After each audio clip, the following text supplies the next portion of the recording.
Inkomoko y'abafarisayo. Ese abafarisayo ni ubwoko? Ese abafarisayo bagiraga umuryango bakomokaho? Ese ubundi abafarisayo bakomotse he? Abafarisayo ntabwo bari ubwoko mu buryo bw'amaraso cyangwa inzu imwe, ahubwo ryari ishyaka ry'idini n'abanyapolitiki mu buryo bwa kera.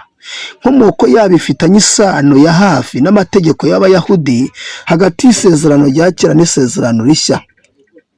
Dore aho bakomotse n'impamvu babayeho.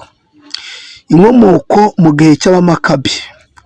Mu kinyejana cya kabiri mbere ya Yesu, ahitwa mu mwaka w'167, hari umwami w'umugereki witwaga Antiyokusi Epifane wagerageje guhatira Abayahudi kureka imico yabo n'idini yabo ngo bakurikize iy'Abagiriki, Hellenisme.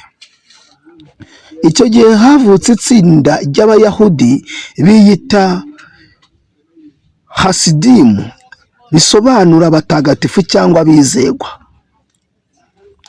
Aba bantu barwanije imico y'abanyamahanga, biyemeza gukurikiza amategeko ya Mose batanyeganyega. Abafarisayo bakomotse kuri uyu muryango w'Abahazidimu. Izina Abafarisayo risobanura iki? Izina ryabo rikomoka mu Giheburayo ku ijambo parushimu, risobanura abatandukanijwe. Bitwaga gutyo kuko bitandukanyaga n'abantu bose batubahirizaga amategeko y'isuku, batubahirizaga amategeko y'idini, kandi bakanga n'imico y'abanyamahanga. Intego yabo yari iyihe? Abafarisayo bari bafite intego zikomeye zari zubatse mu nkingi ebyiri. Icya mbere, amategeko yanditswe, Tora ya Mose. Icya kabiri, amategeko atanditswe, Oral Tradition. Bavugaga ko Mose yahawe n'andi mategeko mu buryo bw'imivugo atanditswe. Bagendaga bayakuza uko imyaka ishira. Aya niyo Yesu yakunze kutavugaho rumwe nabo, ayita imigenzo y'abantu. Itandukaniro n'Abasadukayo. Kugira ngo usobanukirwe neza, ni ngombwa kubagereranya n'irindi shyaka ryitwaga Abasadukayo. Itandukaniro ryabo. Inkomoko: Abafarisayo bari abaturage basanzwe n'abanditsi. Abasadukayo bari abatambyi bakuru n'abakire. Imyizerere: bizeraga izuka ry'abapfuye n'abamarayika. Abo ni Abafarisayo. Naho Abasadukayo ntabwo bizeraga izuka cyangwa abamarayika. Nizere ko uri kumva itandukaniro ry'Abasadukayo n'Abafarisayo. Abasadukayo ntabwo bizeraga izuka cyangwa abamarayika, ariko Abafarisayo bizeraga izuka ry'abapfuye n'abamarayika. Icya gatatu, amategeko. Bizeraga Tora ya Mose n'imigenzo y'abasekuruza. Naho Abasadukayo bo bizeraga Tora yanditse gusa. Twabonye haruguru ko Abafarisayo bizeraga ko hari n'andi mategeko Mose atashyize hehe muri Bibiliya. Imyifatire yabo: Abasadukayo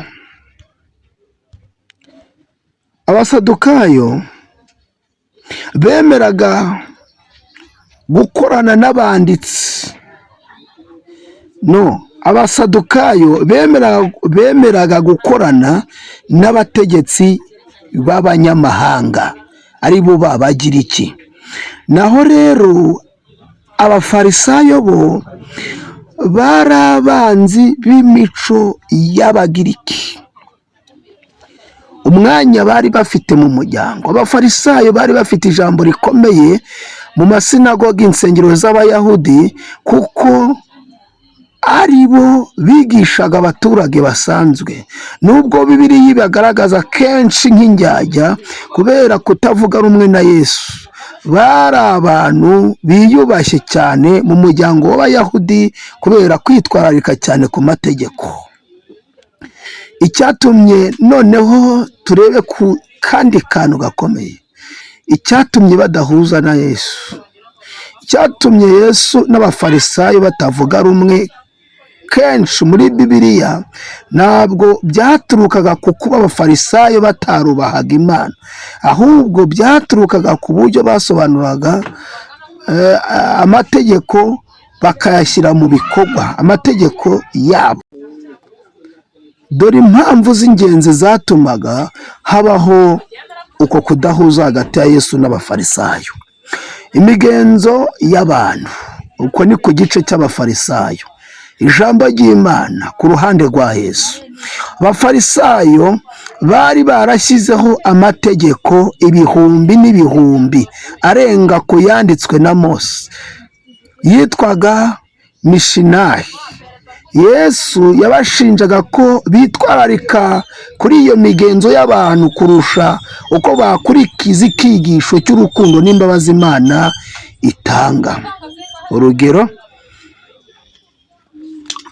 rwa hafi, iyo usomye Matayo, igitabo cya Matayo ibice 15, igitabo cya umva uko Yesu yitaga abafarisayo. Matayo 15 haranditse ngo, nuko abafarisayo n'abanditsi bavuye i Yerusalemu baza aho Yesu ari, baramubaza ati, niki gituma abigishwa bawe bataziririza imigenzo y'abakera, ntibajabika intoki mu mazi bagiye kurya? Nawe arababaza ati, namwe niki gituma mucumurira itegeko ry'Imana imigenzo yanyu? Kuko Imana yavuze iti, wubahe so na nyoko, kandi iti, ututse se cyangwa nyina bamwice. Ariko mwebweho muravuga muti, umuntu wese ubwira se cyangwa nyina ati, icyo najyaga kugufashisha nagituye Imana, umeze atyo nahabwa kubaha se cyangwa nyina. Nubwo ijambo ry'Imana mwarihinduye ubusa ngo mukomeze imigenzo yanyu, mwandyarya mwe, Yesaya yahanuye ibyanyu neza ati, ubu bwoko bunshimisha iminwa, ariko imitima yabo ikamba kure. Bansengera ubusa, kuko inyigisho bigisha ari amategeko y'abantu.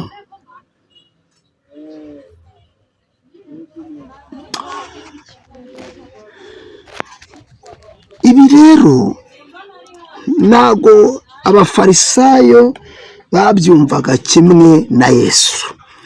Icya kabiri, bapfaga ni isabato. Iyi niyo ngingo bapfuye kenshi cyane. Abafarisayo bari barashyizeho amategeko akaze cyane ku munsi w'isabato. Urugero, ntushobora gukira indwara, ntushobora gusoroma ishaka ngo ujye, nk'uko twabibonye aho babwiraga Yesu, kumubwira bati, ko abigishwa bawe baciye amasaka ku isabato. Ikintu bashyiraga imbere isabato, kandi bagashyiraho amategeko akakaye.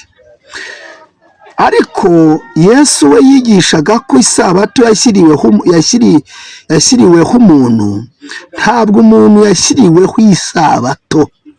Yesu yakirije abantu benshi ku isabato, bituma abafarisayo bamubona nk'umunyacyaha wica amategeko. Icya gatatu, ubujyajya. Yesu yakunze kubita indyarya. Impamvu ni uko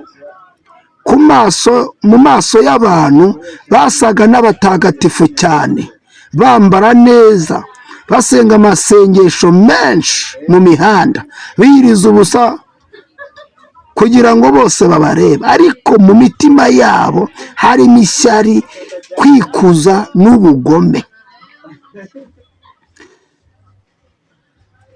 Yabagereranije n'imva zisize ingwa.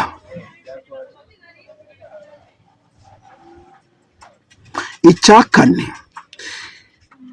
gusabana n'abanyabyaha. Abafarisayo bizeraga ko kugira ngo ube wera ugomba kwitandukanya n'abanyacyaha, abasoresha, abasambanyi n'abanyamahanga. Yesu we yasangiraga nabo, akabasura, akavuga ati abazima ntabwo aribo bakenera umuvuzi, ahubwo abarwayi nibo bakenera muganga. Ibi byarakazaga abafarisayo kuko babonaga Yesu ashyira icyasha ku migenzo y'idini. Icya gatanu, ububasha bwa Yesu. Abafarisayo bari bategereje Mesiya uzaza ari umwami ukomeye w'Abisiraheli uje kubakura mu maboko y'Abaroma. Batungurwa no kubona Yesu uza yoroheje, akavuga ko afite ububasha bwo kubababarira ibyaha. Ibyo bumvaga ko ari Imana yonyine ibikora. Ntabwo abafarisayo bose bari babi, hari n'abari bafite imitima myiza, baje no kuba abigishwa ba Yesu cyangwa bakamushyigikira. Urugero nka Nikodemu, umufarisayo waje gusura Yesu nijoro. Wibuke ko uyu Nikodemu ari nawe washyinguye Yesu. Uwa kabiri ni Gamariyeli, umufarisayo w'umuhanga wigishije Pawulo kandi akabuza abandi banyadini gutoteza intumwa. Ngayo amateka y'abafarisayo, impamvu batemeraga Yesu, impamvu batandukanye n'abasadukayo, ngira ngo nabyo wabyumvisha. Abantu rero bajyaga batwigisha mu nsengero bakavuga ni ubwoko bw'abafarisayo, ukagira ngo abafarisayo ni ubwoko cyangwa ni umuryango runaka. Hoya, nk'uko twabibonye dutangira, twabonye ko abafarisayo banze kwivanga n'abanyamahanga bitewe n'uko hari umwami w'umugiriki witwaga Antiyokusi Epifani wagerageje guhatira Abayahudi kureka imico yabo n'idini yabo ngo bakurikize iy'Abagiriki. Nizere ko wabyumvishe. Imana ibahe umugisha. Nimubishaka tuzongera dusubire tuganire.